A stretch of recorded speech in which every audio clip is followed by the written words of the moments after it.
My name is John Wildman. I'm the editor-in-chief of FilmsGoneWild.com. And on this segment of FilmsGoneWild.com, we are talking about the film documentary, Show Business is My Life, But I Can't Prove It, which is screening at the Oxford Film Festival in Mississippi. We have with us the editor of that film, Edward Valibus. Welcome to the show.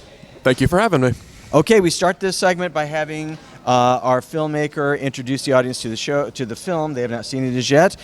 You've got to stand in for our director because you're the editor. So tell us about the film. Well, GB Shannon's 7 feet tall, so if I'm going to pretend to be him, I'm going to do this real quick. But no.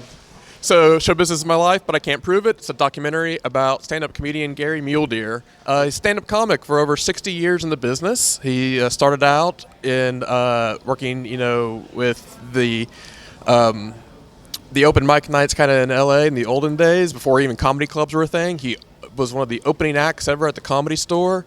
Went on to be prolific on The Tonight Show, The Gong Show, and still touring to this day in his 80s. So he's still hitting the road. Here's again, knowing that I was going to talk to you, I was watching the film and I was going, well, of course I always do, but I really want to pay attention to the editing for obvious reasons, because that's what we're going to talk to Ed about.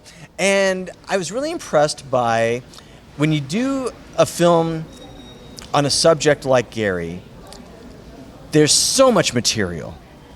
And there's such a life to put together. So between you and the director, it's like wrestling this down to a point where it's not a 4-hour, 2-part documentary.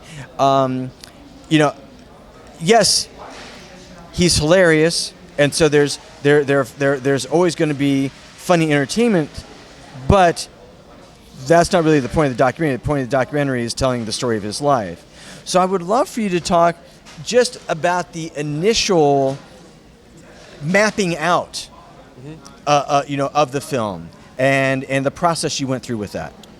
Yeah, totally. So, GB Shannon and I have a history together in making comedy films, and so we both love comedy so much. He was doing this documentary, and I was off doing my other thing, and starting to watch it form, and all documentaries kind of hit that part where you go, are we doing the right thing here? And, I wanted to help out and said, let me put a comedian's edit on there more than, a documentarian's eye. I wanted to really be sharp with the timing. Comedy, timing's everything, right? And I wanted it to just be packed with jokes. This is, a stand-up special of Gary's greatest hits as we go through his life. So there was that, and then, initially then it's like a chronological event of his life isn't maybe the best way to take it, but there is this, with 60 years in the business, there's a young Gary, there's an old Gary, a wise Gary maybe, I'll say.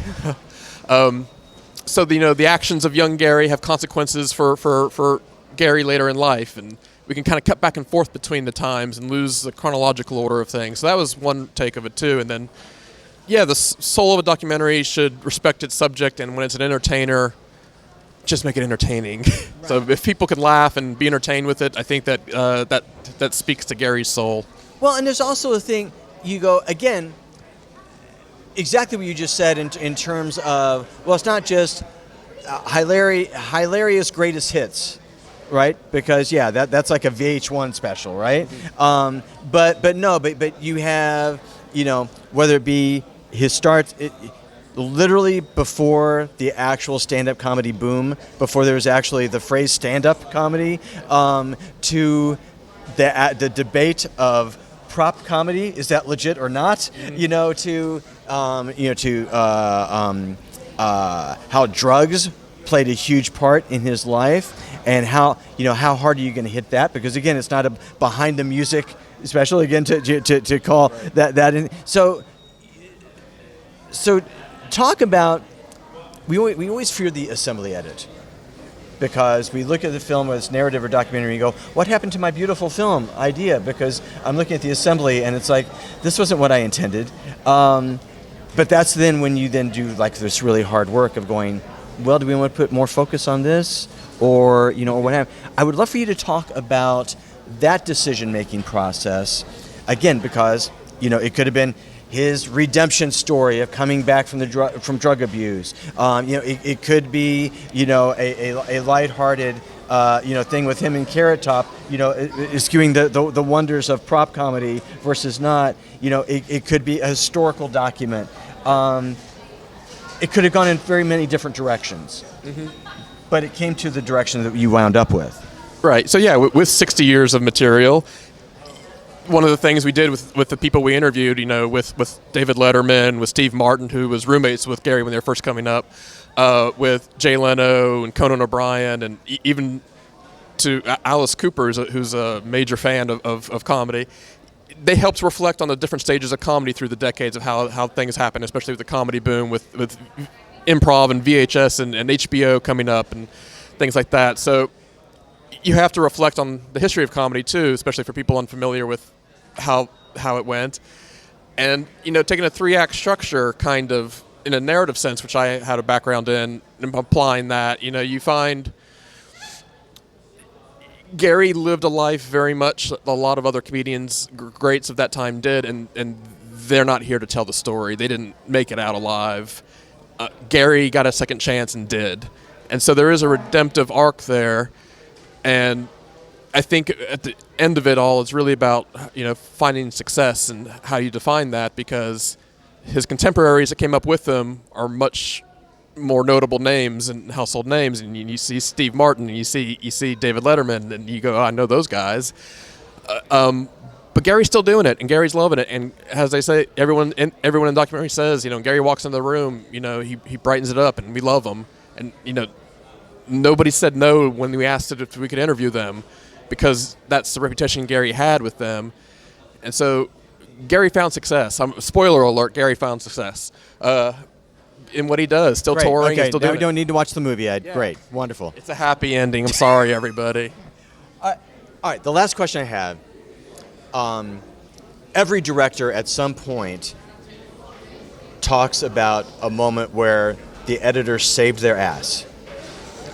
Every director, and I fall into that category. Where I go, our ending sucked, and my editor James Taylor. He came up with something that I hadn't even thought of, and he saved it. I would love for you to talk about just one moment, just one edit, but one part where GB looked at it and said, "Oh, you figured that out. Mm-hmm. You saw like this is time for you to take just a little moment for patting yourself on the back. Talk about that moment, and what that cut was, what that moment in the film was." Well, I blocked it all out so much, but there were lots of material to use that just couldn't make it in there. And one of the things for the editor is to just be honest to what isn't working. And for a director, it's like, I can't possibly lose this chapter. Because it's all gold. Yeah, exactly.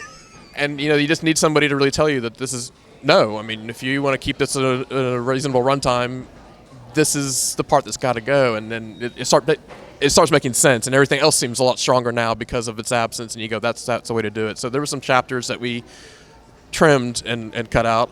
But, I got to really, I think, maybe by memory know all the stand-up bits and just see, this joke got told over 4 different decades. Which one do you want? Do you want, 30-year-old Gary telling this, or do you want 60-year-old Gary telling this Alice joke? Doesn't live here anymore. Right. Yeah.